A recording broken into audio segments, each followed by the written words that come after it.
Take a few seconds to think about your day, where you were or where you are going. Are you shopping for groceries, getting a quick takeaway coffee, or looking at that cute dress displayed in the window? All of those places exist because it is an entrepreneur's dream come true.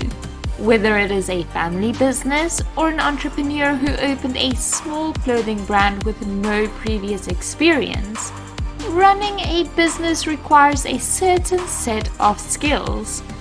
What are those? Well, come along with me to find out this and more.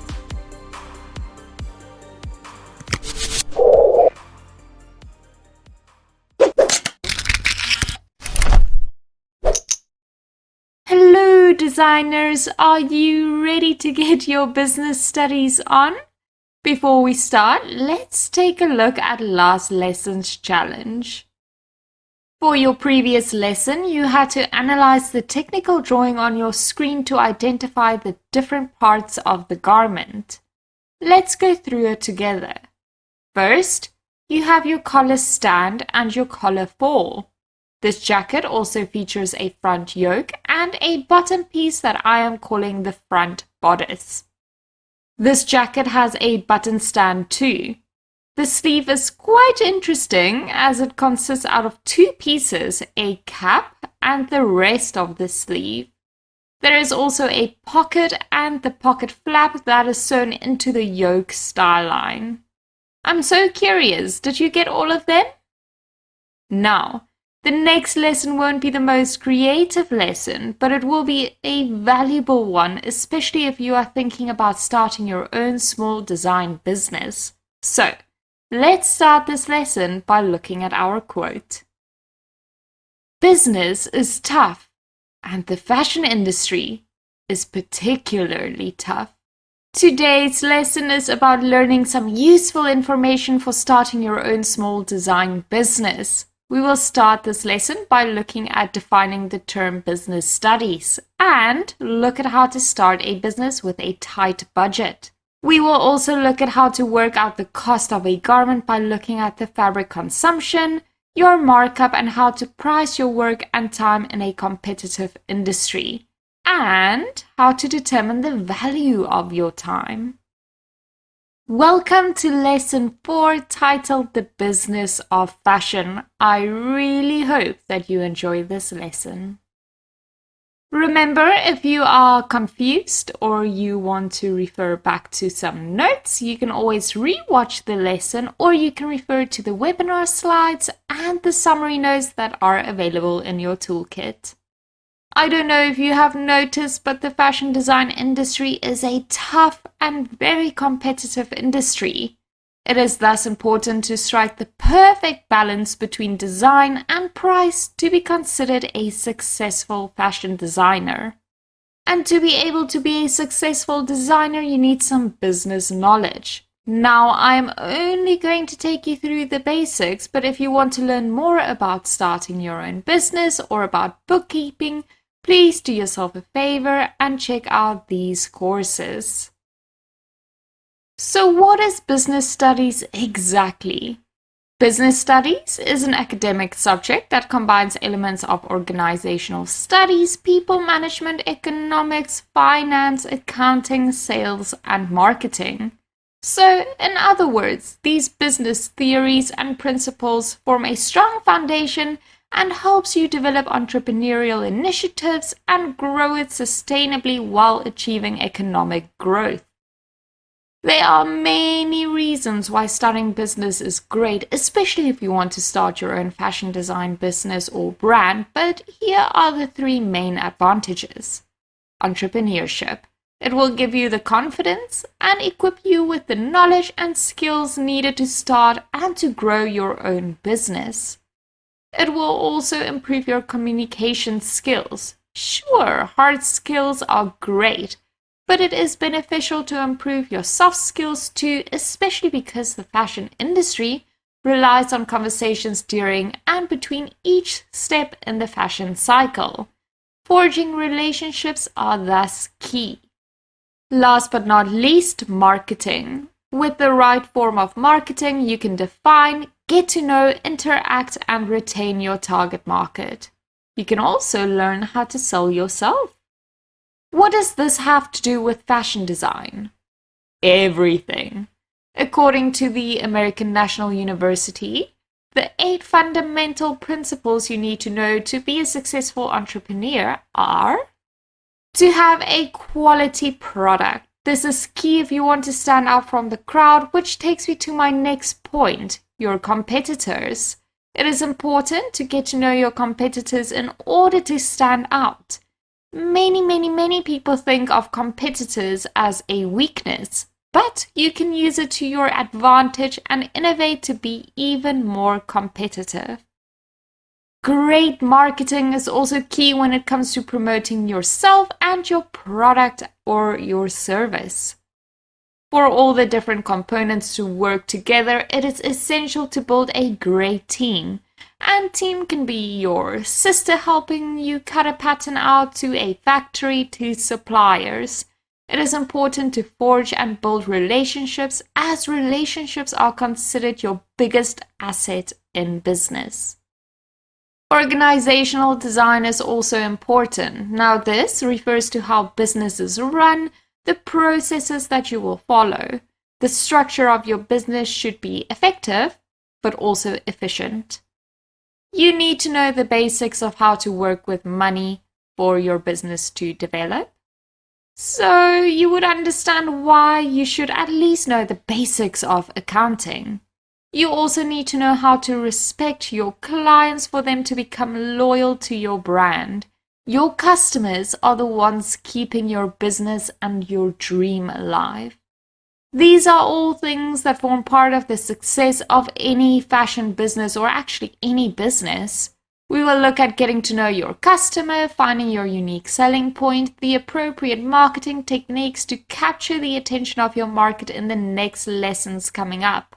But for today, we are going to look at basic accounting skills when pricing a garment. That is, after we have looked at what it means to work with a tight budget.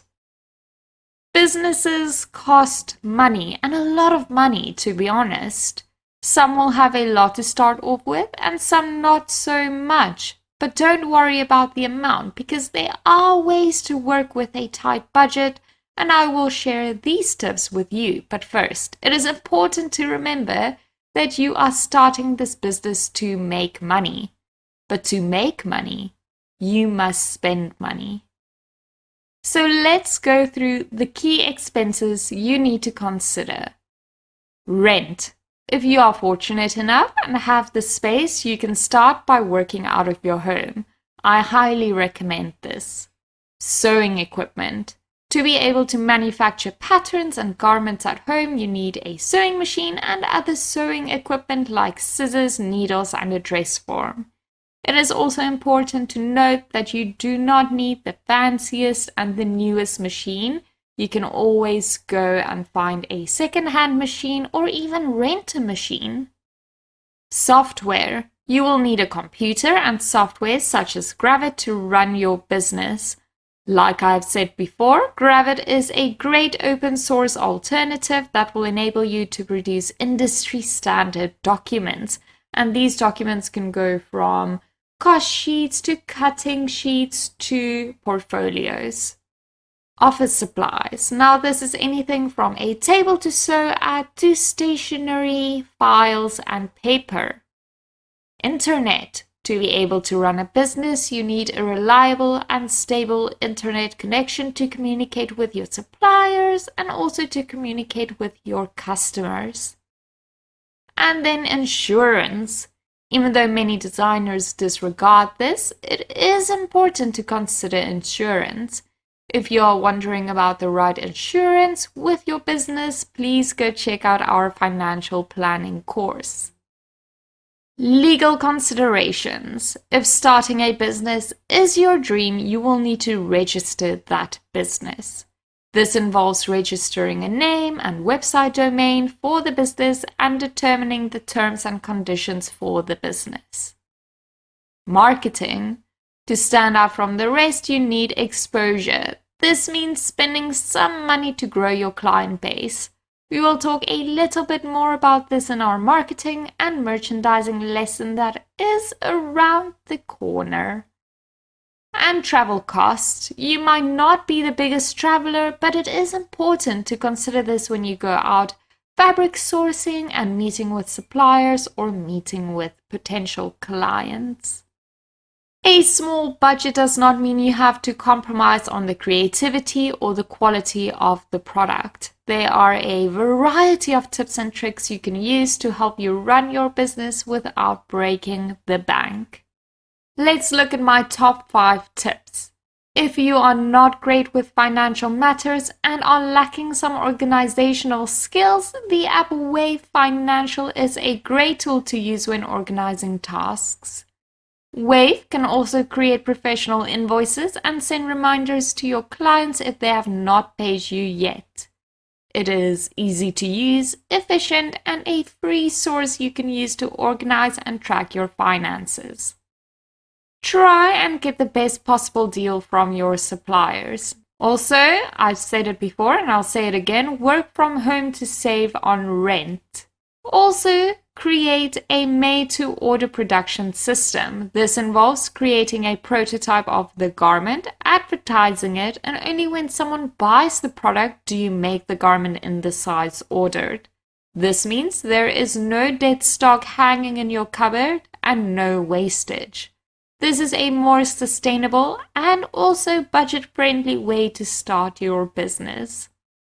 Just remember, you need to purchase enough fabric to make the garments once ordered. Using open source programs like Gravit to create your own logo, business cards, and social media content is also a great idea and a great way to save money. You can also use it to create cutting and cost templates and industry standard technical drawings, tech packs, and portfolios.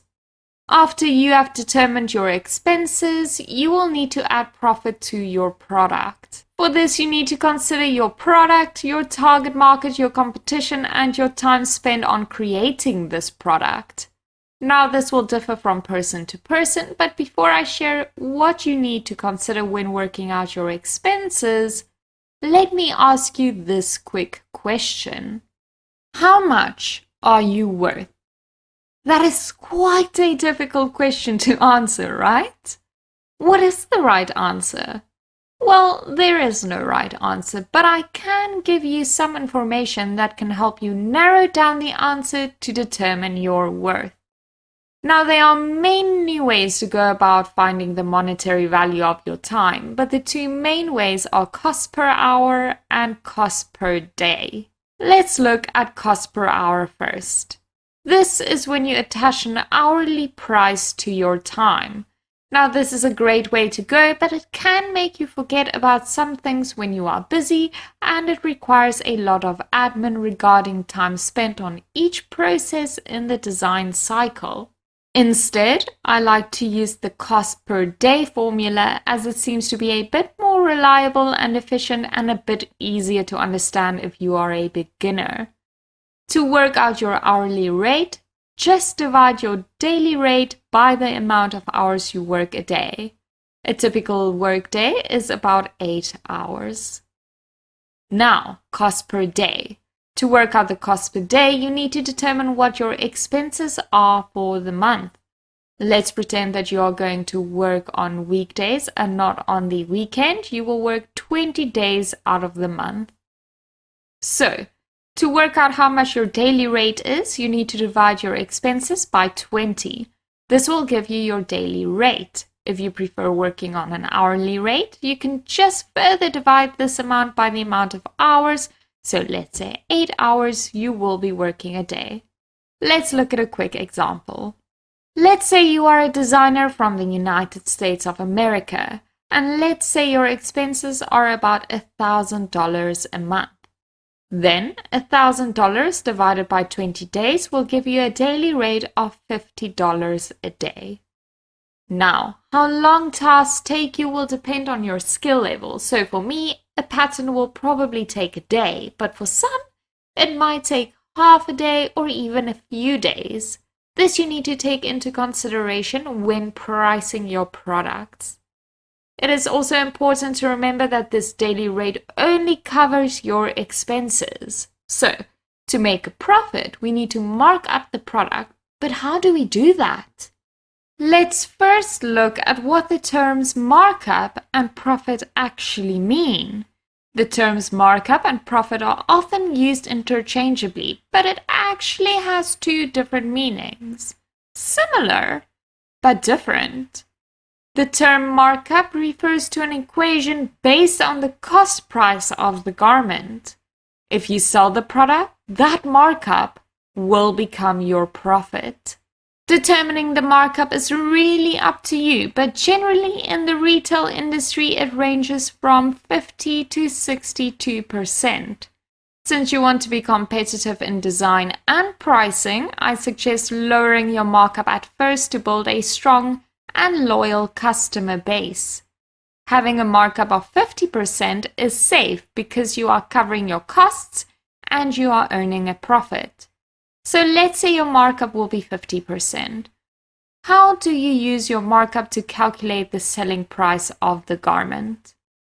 The following formula is used to calculate the markup. So, the selling price of the garment will be the cost multiplied by the markup divided by 100 plus cost price. So, selling price equals to cost multiplied by your markup divided by 100 plus your cost price. Remember the BODMAS when working out the equation. First, work out the brackets, then multiplication, and then the addition. Let's pretend we are calculating the selling price of a jacket that cost us $100 to make, and we want a 50% markup. What do? First, we divide 50, which is our markup, by 100. This will give us 0.5. We then multiply our cost price by 0.5, and this will give us $50. This will be our markup.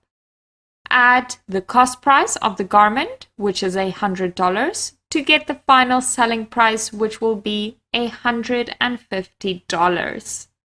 To work out the profit margin, we take the selling price minus cost price, which will give you the profit you have made on that one garment.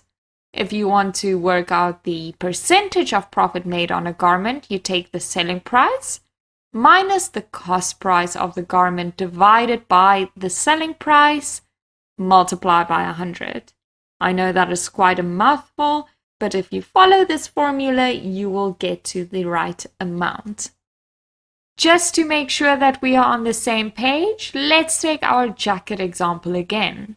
So, our selling price is $150 minus $100, which is the cost price, and this will give us $50 profit. If we divide this by the selling price, which is $150, and multiply it by 100, our percentage profit will be 33.3%. What is the future of fashion? How do we design keeping the future in mind? What will the people want? And what are their fashion needs? Have you ever asked yourself these questions? I think every designer gets to a point where they wonder about these things. But don't worry, there are resources available to help you navigate through these uncertainties.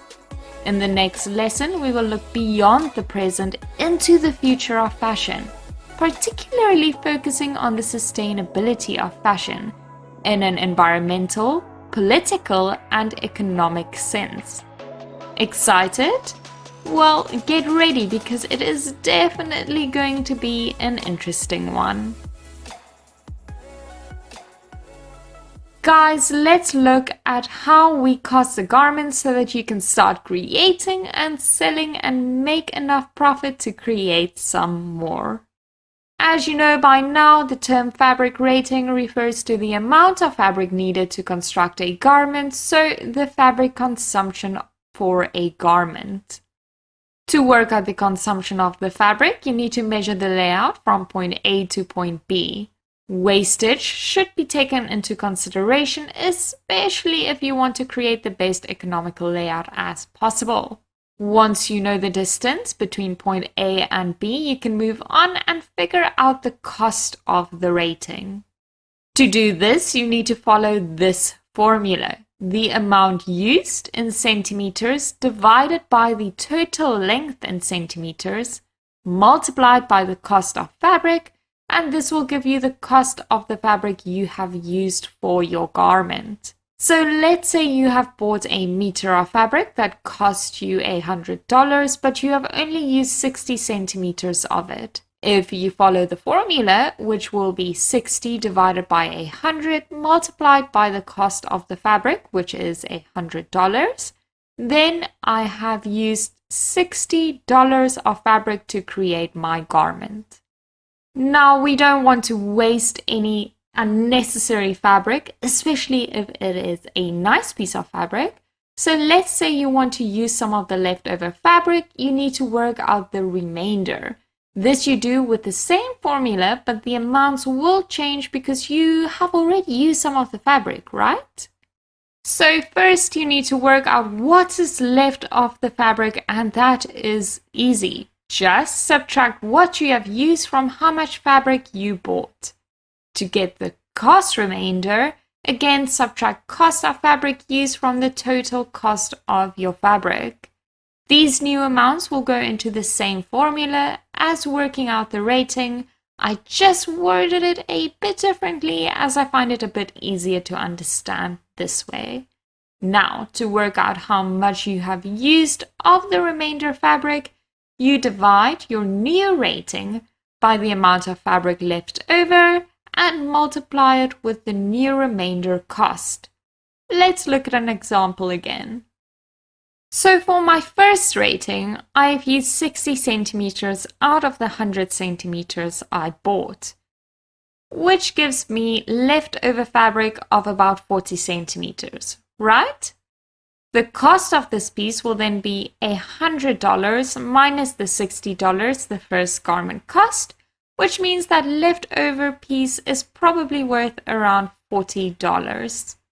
Now, let's pretend that our new design only uses 30 centimeters out of the 40. What will that cost? If I add all of my new numbers to my formula, it will give me $30. Now, there are a lot of things to consider when you are costing your garment. To keep everything organized in one place and to avoid forgetting something, you need a cost sheet. What is a cost sheet, you ask? A cost sheet is a document that includes all costs involved to make up one garment. This includes labor costs and all material costs. I always find it a bit easier to understand the cost sheet with an example in front of me, so let's take a look at one and I will explain the different sections as we move through the template. Remember, this is just one example of a cost sheet. It is to your benefit to chop and change it a bit to suit your design and manufacture needs.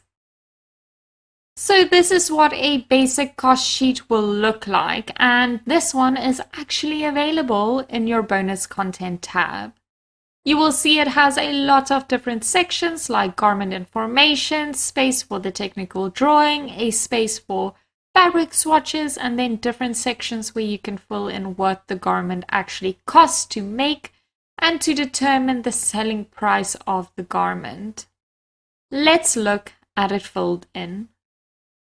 So here is our example of a jacket. Let's look at the garment description first.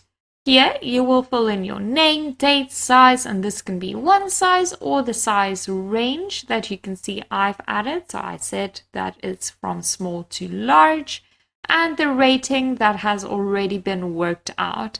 Now you will see two ratings here. The F is the outside fabrics rating and the L is for the linings rating. Next is the technical drawing of our garment, and then the fabric costs. Now here is where you have to pay attention. You have space to write the composition of the fabric used, how many meters you have bought, the price per meter, and the amount you spent. Now, even though you bought fabric worth of $120, your total is the rating worked out, which is for fabric, $78, and for lining, it was $24. There at the top, you can see it next to the rating.